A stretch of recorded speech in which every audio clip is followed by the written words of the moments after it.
إنما كان قول المؤمنين إذا دعوا إلى الله ورسوله ليحكم بينهم أن يقولوا سمعنا وأطعنا وأولئك هم المفلحون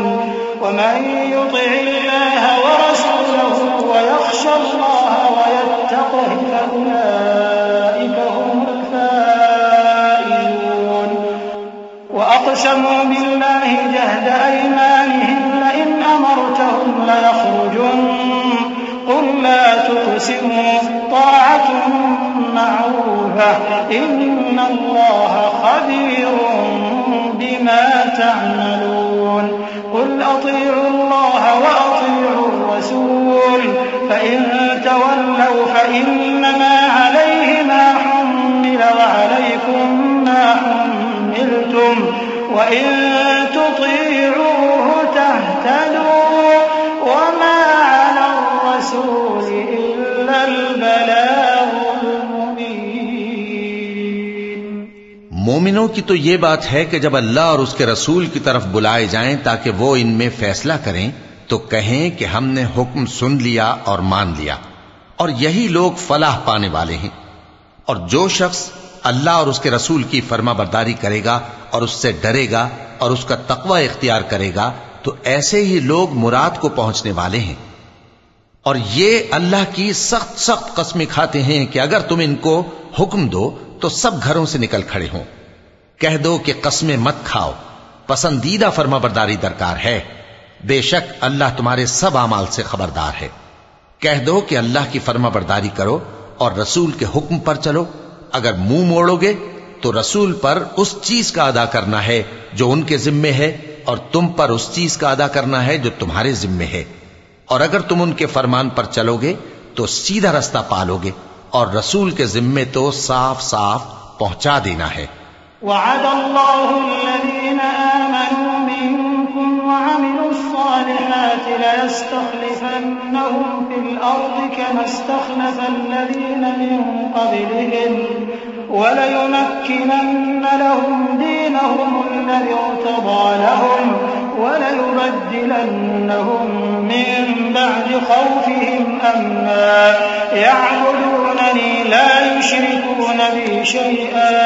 ومن كفر بعد ذلك فأولئك هم الفاسقون وأقيموا الصلاة وآتوا الزكاة وأطيعوا الرسول لعلكم ترحمون لا تحسبن الذين كفروا معجزين في الأرض ومأواهم النار ولبئس المصير۔ جو لوگ تم میں سے ایمان لائے اور نیک کام کرتے رہے ان سے اللہ کا وعدہ ہے کہ ان کو ملک کا حاکم بنا دے گا جیسا ان سے پہلے لوگوں کو حاکم بنایا تھا، اور ان کے دین کو جسے اس نے ان کے لیے پسند کیا ہے مستحکم و پائیدار کرے گا، اور خوف کے بعد ان کو امن بخشے گا۔ وہ میری عبادت کریں گے اور میرے ساتھ کسی چیز کو شریک نہ بنائیں گے، اور جو اس کے بعد کفر کرے تو ایسے ہی لوگ بد کردار ہیں۔ اور نماز پڑھتے رہو اور زکوٰۃ دیتے رہو اور پیغمبر کے فرمان پر چلتے رہو تاکہ تم پر رحمت کی جائے، اور ایسا خیال نہ کرنا کہ کافر لوگ ہم کو زمین میں مغلوب کر دیں گے، ان کا ٹھکانہ دوزخ ہے اور وہ بہت برا ٹھکانہ ہے۔ يا أيها الذين آمنوا ليستأذنكم الذين ملكت أيمانكم والذين لم يبلغوا الحلم منكم 3 مرات من قبل صلاة الفجر وحين تضعون ثيابكم من الظهيرة ومن بعد صلاة العشاء 3 عورات لكم ليس عليكم ولا عليهم جناح بعدهم طوافون عليكم بعضكم على بعض كذلك يبين الله لكم الآيات والله عليم حكيم۔ مومنوں، تمہارے باندی غلام اور جو بچے تم میں سے بلوغ کو نہیں پہنچے 3 دفعہ یعنی 3 اوقات میں تم سے اجازت لیا کریں۔ ایک تو نماز فجر سے پہلے، اور دوسرے گرمی کی دوپہر کو جب تم کپڑے اتار دیتے ہو، اور تیسرے عشاء کی نماز کے بعد۔ یہ 3 وقت تمہارے پردے کے ہیں، ان کے آگے پیچھے یعنی دوسرے وقتوں میں نہ تم پر کچھ گناہ ہے اور نہ ان پر، کہ کام کاج کے لیے ایک دوسرے کے پاس آتے رہتے ہو۔ اس طرح اللہ اپنی آیتیں کھول کھول کر بیان فرماتا ہے، اور اللہ بڑا علم والا ہے، بڑا حکمت والا ہے۔ وَإِذَا بَلَغَ الْأَطْفَالُ مِنكُمُ الْحُلُمَ فَلْيَسْتَأْذِنُوا كَمَا اسْتَأْذَنَ الَّذِينَ مِن قَبْلِهِمْ كَذَلِكَ يُبَيِّنُ اللَّهُ لَكُمْ آيَاتِهِ وَاللَّهُ عَلِيمٌ حَكِيمٌ وَالْقَوَاعِدُ مِنَ النِّسَاءِ اللَّاتِي لَا يَرْجُونَ نِكَاحًا فَلَيْسَ عليهن جناح أن يضعن ثيابهن غير متبرجات بزينة وأن يستعففن خير لهن والله سميع عليم۔ اور جب تمہارے لڑکے بالغ ہو جائیں تو ان کو بھی اسی طرح اجازت لینی چاہیے جس طرح ان سے اگلے یعنی بڑے آدمی اجازت حاصل کرتے رہے ہیں۔ اس طرح اللہ تم سے اپنی آیتیں کھول کھول کر بیان فرماتا ہے، اور اللہ جاننے والا ہے، حکمت والا ہے۔ اور بڑی عمر کی عورتیں جن کو نکاح کی توقع نہیں رہی اور وہ زائد کپڑے اتار کر سر ننگا کر لیا کریں تو ان پر کچھ گناہ نہیں، بشرطے کہ اپنی زینت کی چیزیں نہ ظاہر کریں، اور اگر اس سے بھی بچیں تو یہ ان کے حق میں بہتر ہے، اور اللہ سنتا ہے، جانتا ہے۔ ليس على الأعمى حرج ولا على الأعرج حرج ولا على المريض حرج ولا على أنفسكم أن تأكلوا من بيوتكم أو بيوت آبائكم أو بيوت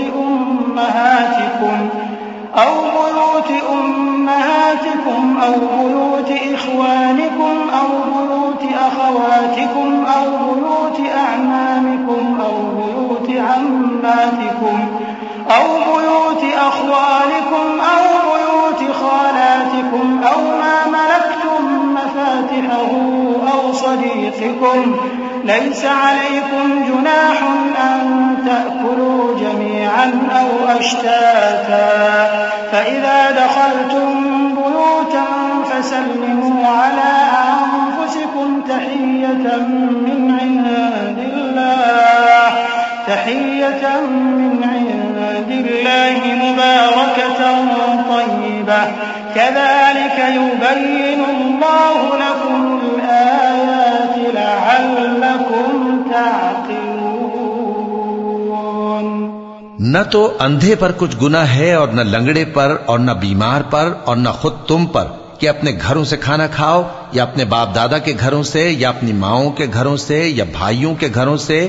یا اپنی بہنوں کے گھروں سے، یا اپنے چچاؤں کے گھروں سے، یا اپنی پھوپھیوں کے گھروں سے، یا اپنے ماموں کے گھروں سے، یا اپنی خالاؤں کے گھروں سے، یا اس گھر سے جس کی کنجیاں تمہارے ہاتھ میں ہوں، یا اپنے دوستوں کے گھروں سے۔ اور اس کا بھی تم پر کچھ گناہ نہیں کہ سب مل کر کھانا کھاؤ یا جدا جدا۔ پھر جب گھروں میں جایا کرو تو اپنے گھر والوں کو سلام کیا کرو، یہ اللہ کی طرف سے مبارک اور پاکیزہ تحفہ ہے۔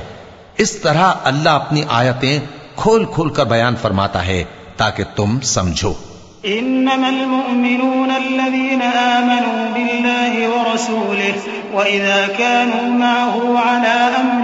جامع لم يذهبوا حتى يستأذنوه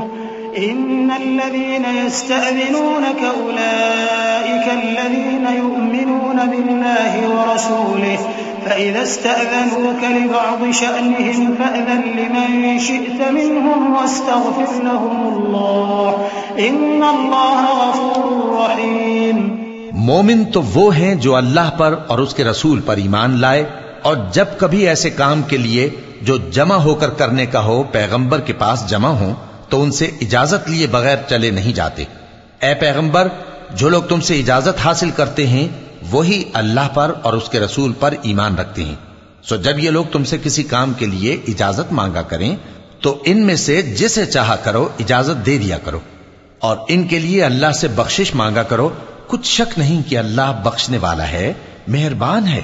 لا تجعلوا دعاء الرسول بينكم كدعاء بعضكم بعضا قد يعلم الله الذين يتسللون منكم لواذا فليحذر الذين يخالفون عن أمره أن تصيبهم فتنة أو يصيبهم عذاب أليم ألا إن لله ما في السماوات والأرض قد يعلم ما أنتم عليه ويوم يرجعون إليه فينبئهم بما عملوا والله بكل شيء عليم. مومنو، پیغمبر کے پکارنے کو ایسا خیال نہ کرنا جیسا تم آپس میں ایک دوسرے کو پکارتے ہو. بے شک اللہ کو وہ لوگ معلوم ہیں جو تم میں سے آنکھ بچا کر کھسک جاتے ہیں. تو جو لوگ ان کے حکم کی مخالفت کرتے ہیں ان کو ڈرنا چاہیے کہ ایسا نہ ہو کہ ان پر کوئی آفت پڑ جائے یا تکلیف دینے والا عذاب نازل ہو. دیکھو جو کچھ آسمانوں اور زمین میں ہے سب اللہ ہی کا ہے. جس طریق پر تم ہو وہ اسے جانتا ہے، اور جس روز لوگ اس کی طرف لوٹائے جائیں گے تو جو عمل وہ کرتے رہے وہ ان کو بتا